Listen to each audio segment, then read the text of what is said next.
नमस्कार, मैं हूँ गजानंद वर्मा। कक्षा 11 के लिए विषय अनिवार्य हिंदी पुस्तक वितान भाग 1 और पाठ का नाम है गायिका।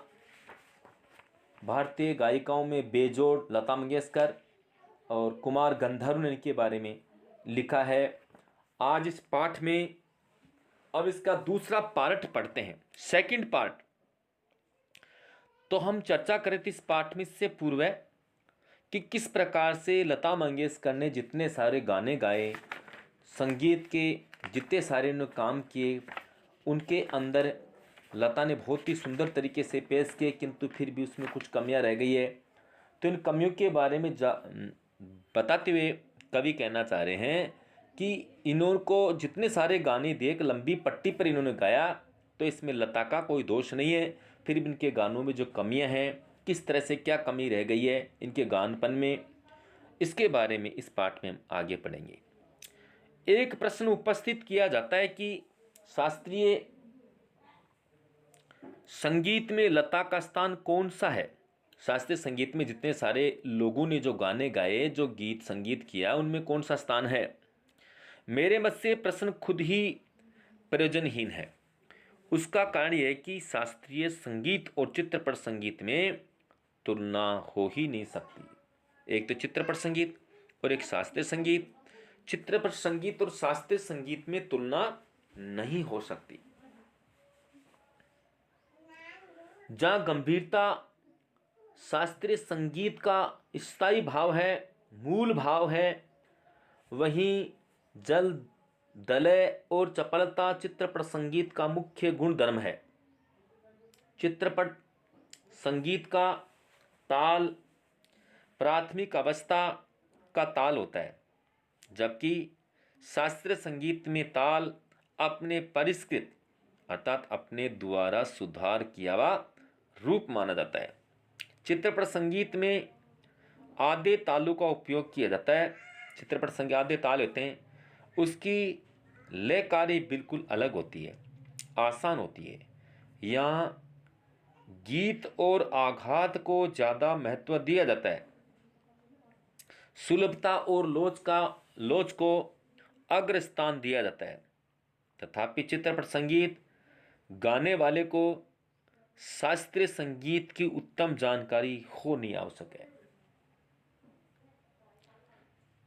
और वह लता के पास निस्संशय है। 3-3.5 मिनट के गाने के गाए हुए, यहां दे रखा है लय 3 प्रकार के होते हैं, जैसे विलंबित धीमी, मध्यली बीच की, और द्रुत लय का तेज मध्य लय से दुगनी और विलंबित लय से चौगुनी तेज लय द्रुत कहलाती है। ऊंचों को तार सप्तक स्वरों का उपयोग है। द्रुत लय तेज होता है, स्वरों का बारीकी मंदन किया जाता है। यहाँ चित्र दिखा रखा है प्राचीन वाद्य यंत्र इनको बजाते थे। ये प्राचीन काल के हैं वाद्य यंत्र। चित्रपट के किसी गाने का और एकाध खानदानी शास्त्रीय गायक की 3-3.5 घंटे की महफिल, इन दोनों का कलात्मक और आनंदात्मक मूल्य एक ही है, ऐसा मैं मानता हूं। किसी उत्तम लेखक का कोई विस्तृत लेख जीवन के रहस्य का विशद रूप में वर्णन करता है, बहुत विस्तृत रूप में, तो वही रहस्य छोटे से सुशोभित का या नन्ही सी कहावत में सुंदरता और परिपूर्णता से प्रकट हुआ तो भी दृष्टिगोचर होता है। इसी प्रकार 3 घंटे की रंगदार महफिल का सारा रस लता की 3 मिनट की ध्वनि मुद्रिका में आस्वादित किया जा सकता है। ये कहना चाह रहे हैं कि जिस प्रकार से लता के जो गाने वगैरह हैं मात्र 3 मिनट के बताते हैं। मान लीजिए कोई भी फिल्म हम किसी महफिल को हम देखते हैं, उनकी फिल्म को अगर देखते हैं, 3 मिनट के गाने के अंदर वो पूरी फिल्म सुंदर लगने लग जाती है। कहने का मतलब फिल्म के अंदर अगर गाने में जान नहीं है, गाने के द्वारा आनंद नहीं आता है, तो वो फिल्म अच्छी नहीं मानी जाती। तो 3 मिनट के गाने में इन्होंने पूरी महफिल को सजा दिया, अर्थात लोगों का ध्यान उधर चला गया। और ये भी मानते हैं कि अधिकतर फिल्में गानों के माध्यम से, गाने प्रसिद्ध होने पर फिल्में भी अपने आप सुपरहिट हो जाती है। तो फिल्मों में गानों का सबसे बड़ा योगदान भी होता है, क्योंकि फिल्में तो वहाँ जाकर देखने से पता लगता है, किंतु गाने तो रेडियो, टेलीविज़न, अन्य चीज़ों में हम सुनते रहते हैं, तो पता लगता है कि बड़ा सुंदर गाना है। तो गाने के बोल के माध्यम से भी फिल्मों की जो प्रसिद्धि है ज़्यादा बढ़ती है। इसीलिए ये ज़रूरी है कि गानों के द्वारा ही इनमें सुंदर होता है। यदि वह चित्रपट के किसी गाने का और एकाध खानदानी शास्त्रीय गायक की 3-3.5 घंटे की महफिल, इन दोनों का कलात्मक और आनंदात्मक मूल्य एक ही है। ऐसा मैं मानता हूँ, किसी उत्तम लेखक का कोई विस्तृत लेख जीवन के रहस्य का विस्तृत रूप में वर्णन करता है, तो वही रहस्य छोटे से सुभाषित किसको बोलते, सुंदर लगने वाला का या नन्ही सी कहावत में सुंदरता और परिपूर्णता से प्रकट हुआ भी दृष्टिगोचर होता है, दिखाई देता है। उसी प्रकार 3 घंटे की रंगदार फिल्म का सारा रस लता की 3 मिनट की ध्वनि मुद्रिका में आस्वादित किया जा सकता है। उसका एक एक गाना एक संपूर्ण कलाकृति होता है। स्वर, लय, शब्दार्थ का वहाँ त्रिवेणी संगम होता है, और महफिल की बेहोशी उसमें समाई रहती है। वैसे देखा जाए तो शास्त्र संगीत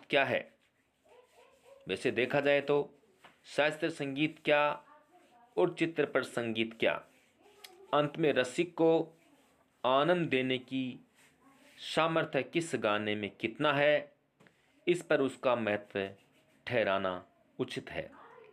मैं तो कहूँगा कि शास्त्रीय संगीत भी रंजक न हो तो बिल्कुल ही नीरस ठहरेगा, अनाकर्षक प्रतीत होगा, उसमें कुछ कमी सी प्रतीत होगी। गाने में जो गानपन प्राप्त होता है वह केवल शास्त्रीय बैठक के पक्केपन की वजह से, ताल सुर के निर्दोष ज्ञान के कारण नहीं। गाने की सारी मिठास, सारी ताकत, उसकी रंजकता पर मुख्यतः अवलंबित रहती है।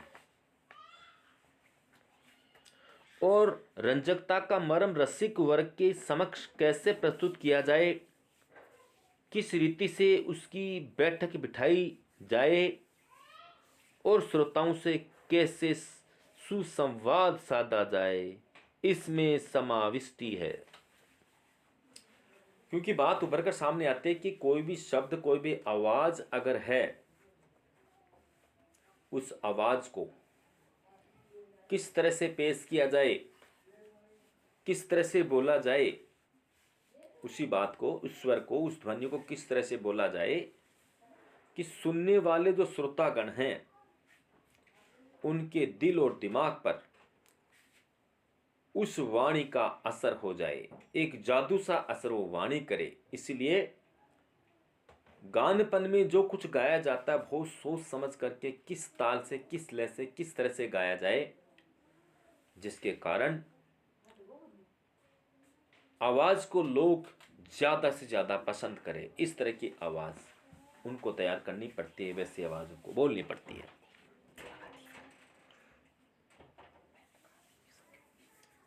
तो यहां दे भी रखा है, किस रीति से उसकी बैठक बिठाया जाए और श्रोताओं से कैसे सुसंवाद साधा जाए, इसमें समाविष्टि है। किसी मनुष्य का अस्थि पंजर और एक प्रभावशाली कलाकार द्वारा उसी मनुष्य का तेल चित्र, इन दोनों में जो अंतर होगा वही गायन के शास्त्रीय ज्ञान और उसकी स्वरों द्वारा की गई सुसंगत अभिव्यक्ति में होगा।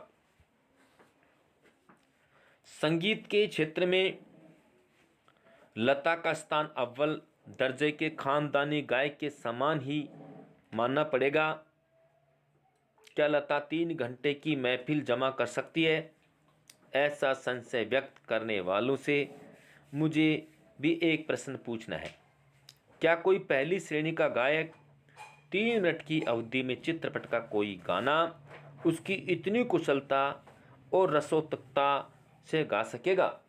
और 3 घंटे की फिल्म के अंदर 3 मिनट का जो गाना है वो पूरी महफिल को, पूरे फिल्म को सजा देता है।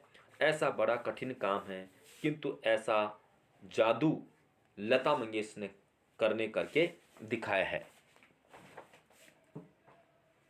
नहीं, यही उस गान का यही उस प्रश्न का उत्तर उन्हें देना पड़ेगा। खानदानी गवियों का ऐसा भी दावा है कि चित्रपट संगीत के कारण लोगों की अभिरुचि बिगड़ गई है। चित्रपट संगीत ने लोगों के कान बिगाड़ दिए हैं, ऐसा आरोप लगाया जाता है। पर मैं समझता हूँ चित्रपट संगीत ने लोगों के कान खराब नहीं किए, उल्टे सुधार दिए हैं। ये विचार पहले ही व्यक्त किए गए हैं और उनकी पुनरुक्ति नहीं करूँगा। सच बात यह है कि हमारे शास्त्रीय गायक बड़ी आत्मसंतुष्टि वृत्ति के हैं। संगीत के क्षेत्र में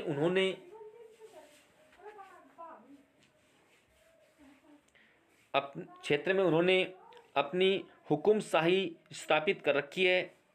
शास्त्र सुत्ता के कर्मकांड को उन्होंने आवश्यकता से अधिक महत्व दे रखा है, मगर चित्रपट संगीत द्वारा लोगों की अभिजात्य संगीत से जान पहचान होने लगी है।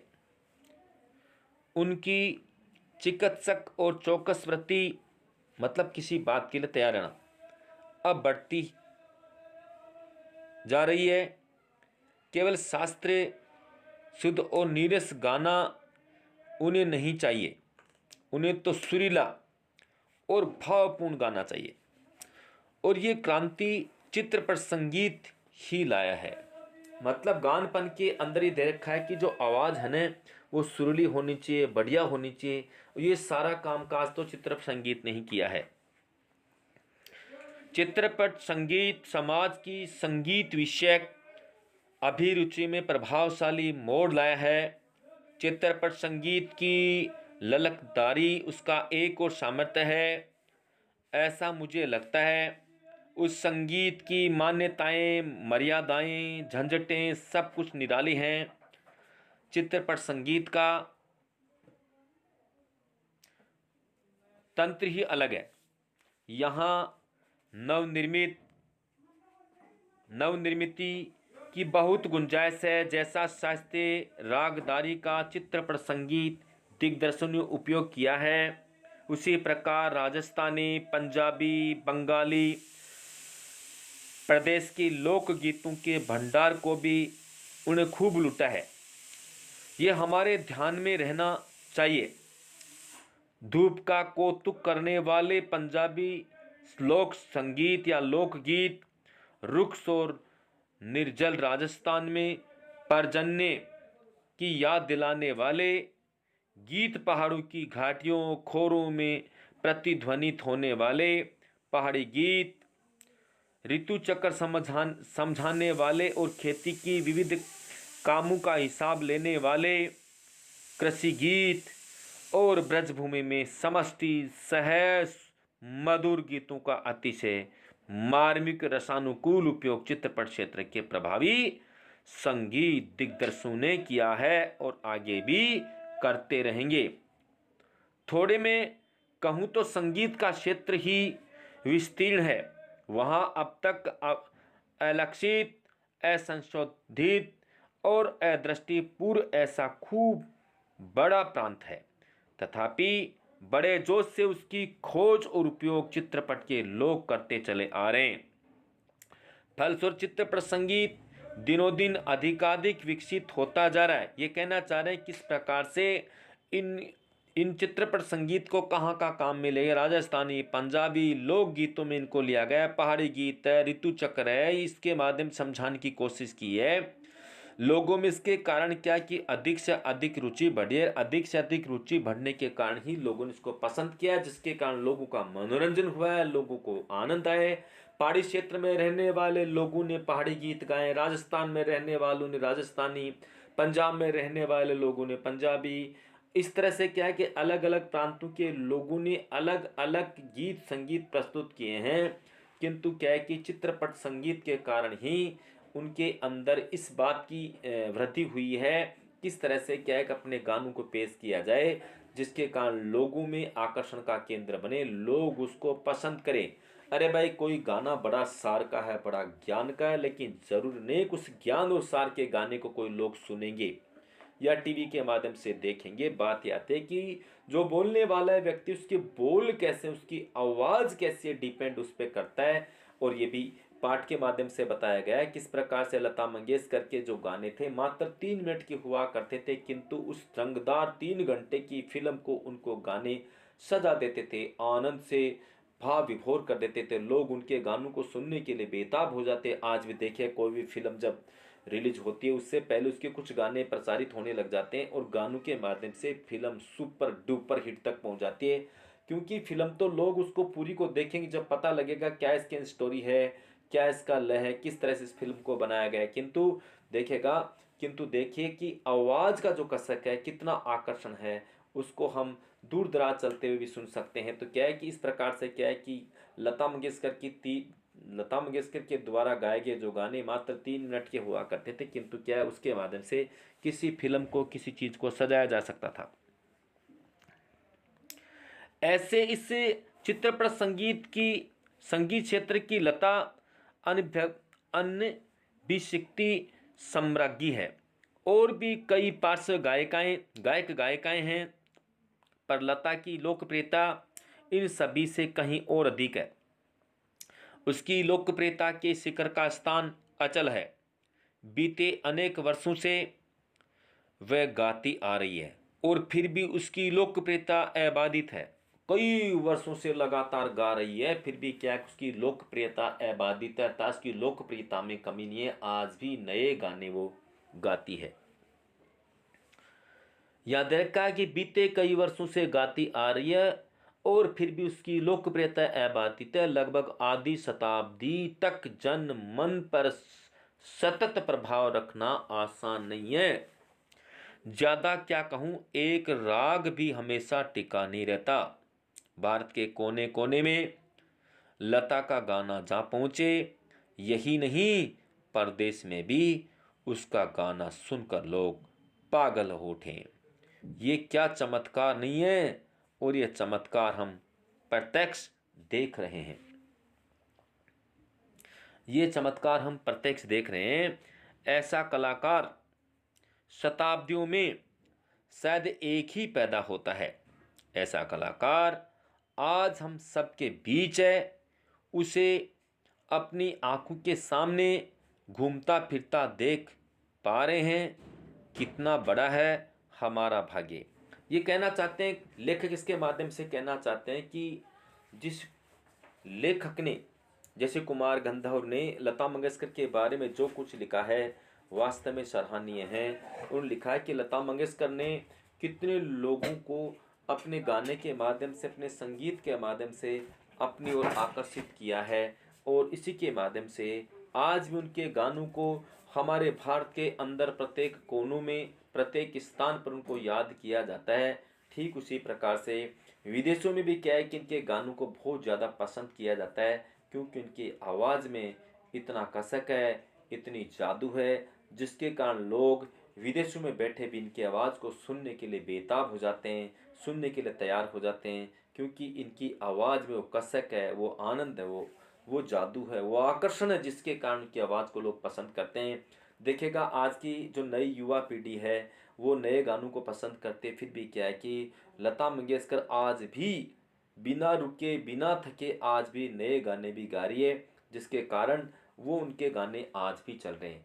वो खुद तो बूढ़ी हो चुकी है किंतु उनके गाने बूढ़े नहीं हुए, बल्कि आज भी वो लगातार गा रही है। आज आपका पाठ यहीं संपन्न होता है, पाठ 1। Thank you. Okay bye. Second part खत्म पहले पार्ट का।